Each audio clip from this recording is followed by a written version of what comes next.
السلام علیکم ورحمۃ اللہ وبرکاتہ۔ محترم جناب، صلاۃ التسبیح نماز تسبیح کے بارے میں مرفوع حدیث ملتی ہے، جیسے بعض اہل علم نے اس حدیث کو حسن اور دوسرے اور طریق سے وہ حسن اور صحیح حدیث کے بیچ میں علامہ البانی نے قرار دیا ہے اس کو۔ بعض علماء نے اس کو ضعیف قرار دیا ہے، لیکن اکثر اسے ضعیف اور نماز تسبیح کو غیر صحیح قرار دیتے ہوئے اس کی مشروعیت کے بھی قائل نہیں ہیں کہ وہ جائز نہیں ہے، نماز پڑھنا صلاۃ التسبیح کی جائز نہیں کہا ہے۔ اور مستقل فتویٰ کمیٹی علماء سے نماز تسبیح کے متعلق جب دریافت کیا گیا یہاں سعودی عرب میں، تو انہوں نے کہا نماز تسبیح بدعت ہے اور اس کے متعلق حدیث صحیح ثابت نہیں ہے، بلکہ یہ حدیث منکر ہے، اور بعض اہل علم نے اسے موضوعات میں ذکر کیا ہے، جیسا کہ فتاوی لجنہ دائمہ علمیہ والافتاء جو سعودی عرب کی علماء کمیٹی ہے۔ اور شیخ محمد بن صالح العثیمین رحمۃ اللہ علیہ کہتے ہیں نماز تسبیح مشروع نہیں ہے، کیونکہ اس کے متعلق وارد جو حدیث آئی ہے وہ ضعیف ہے۔ امام احمد بن حنبل نے بھی اس کو ضعیف قرار دیا اور صحیح نہیں ہے۔ اور علامہ شیخ الاسلام ابن تیمیہ رحمۃ اللہ علیہ کہتے ہیں یہ جھوٹ ہے، اور ان کا کہنا ہے کہ ائمہ میں سے کسی نے بھی اسے مستحب نہیں کہا ہے۔ ان کی یہ بات سچی ہے، کیونکہ جو بھی اسے نماز پر غور کرے گا تو اس میں کئی قسم کے شذوذ نظر آئیں گے، اس کی کیفیت میں بھی اور اس کے طریقے میں بھی اختلاف نظر آتا ہے۔ پھر اگر یہ مشروع ہوتی تو اس کی روایات وافر ہوتی ہیں اور کثرت سے نقل کی جاتی ہیں، کیونکہ اس کی فضیلت اور اجر و ثواب بہت زیادہ بتایا گیا ہے۔ جب ایسا نہیں ہے اور نہ ہی ائمہ کرام نے اسے مستحب قرار دیا ہے، تو اس سے معلوم ہوا کہ یہ صحیح نہیں، اور اس کے شاذ ہونے کی وجہ یہ بھی ہے کہ اس سلسلے میں جو حدیث مروی ہے اس میں آیا کہ جو کوئی بھی یہ نماز ہر روز، ہر ہفتہ یا ہر ماہ یا ہر سال یا عمر میں ایک بار ادا کرے گا، یہ اس بات کی دلیل ہے کہ یہ صحیح نہیں ہے۔ اگر نماز عام طور پر جائز اور مشروع ہوتی تو اس کی ادائیگی مسلسل ہوتی، انسان میں اتنی لمبی مدت کا اختیار نہ دیا جاتا کہ ایک دن اگر ہو سکے تو ہفتے میں ایک بار ہو سکے تو مہینے میں ایک بار ہو سکے تو عمر میں ایک بار ہو سکے تو سال میں ایک بار ہو سکے، تو یہ کیسے ہو سکتا ہے اس طرح سے؟ اس بنا پر انسان کو اس کی ادائیگی نہیں کرنی چاہیے۔ اور پھر خود دیکھیں رسول اللہ صلی اللہ علیہ وسلم نے اس نماز کو پڑھا ہے، کوئی ثبوت نہیں ہے، اور صحابہ کرام میں سے اس نماز کو کون پڑھا کرتے تھے اس کا بھی کوئی واضح طور پر ثبوت نہیں ہے۔ اس کے علاوہ جو صحیح احادیث سے نبی کریم صلی اللہ علیہ وسلم سے نمازوں کی فضیلت آئی ہے، تہجد کی فضیلت آئی ہے، ان نمازوں کا اہتمام کریں جو نبی علیہ الصلوۃ والسلام سے ثابت ہیں۔ پہلی بات تو یہ کہ نماز ہماری نبی کریم صلی اللہ علیہ وسلم کی سنت کے مطابق ہونی چاہیے۔ اللہ کے نبی صلی اللہ علیہ وسلم نے فرمایا کہ فجر سے پہلے کی 2 رکعت سنت دنیا اور دنیا کے اندر جتنی چیزیں ہیں ان تمام سے بہتر ہے۔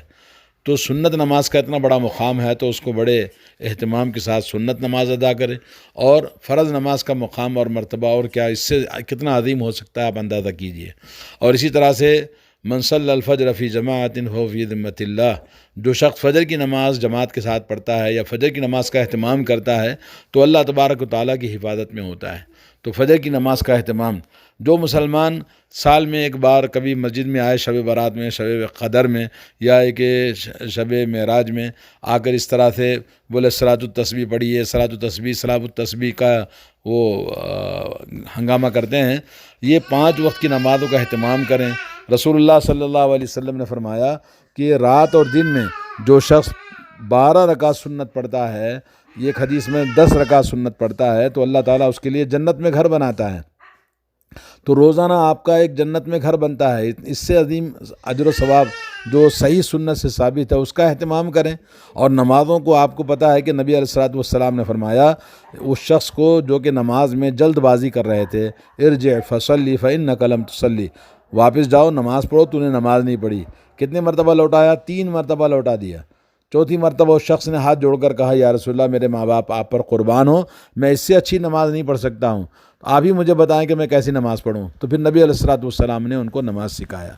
تو آج ہمیں نماز سیکھنے کی ضرورت ہے، صحیح طور پر سورہ فاتحہ پڑھنے کی ضرورت ہے۔ نمازوں کا اہتمام جو سنت کے مطابق ارکان اسلام میں سب سے بڑا رکن ہے نماز، تو نمازوں کو جو پڑھنے کی ہمیں ضرورت ہے، 5 وقت کی نماز اہتمام کے ساتھ میں صحیح طریقے سے اور سنت کے مطابق پڑھنا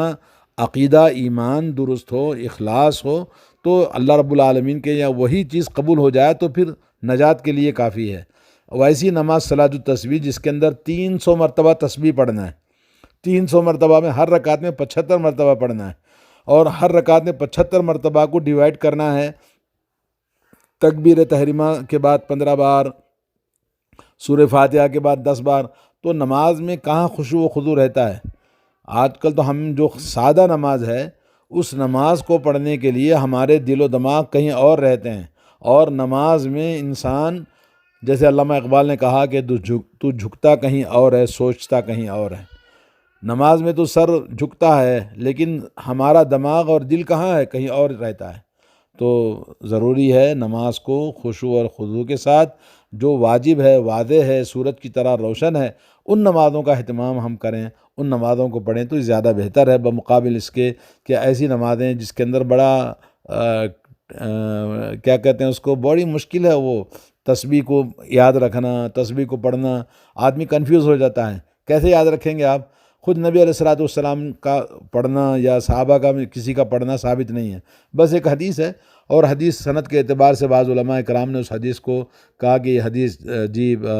حسن درجے کی ہے، صحیح درجے کی ہے، لیکن یہ کہ کچھ علماء نے جو مانا ہے تو اس کے اندر بھی پڑھنا ائمہ سے یا کہ رسول اللہ سے، صحابہ سے ثابت نہیں ہے۔ تو اس لیے بہتر ہے جو واضح طور پر ہیں، کھلے طور پر نمازیں پڑھنے کا حکم ہے، ان نمازوں کا اہتمام کریں، کافی ہے نجات کے لیے۔ اللہ تعالیٰ مجھے اور آپ کو توفیق عطا فرمائے جی۔ السلام علیکم ورحمۃ اللہ۔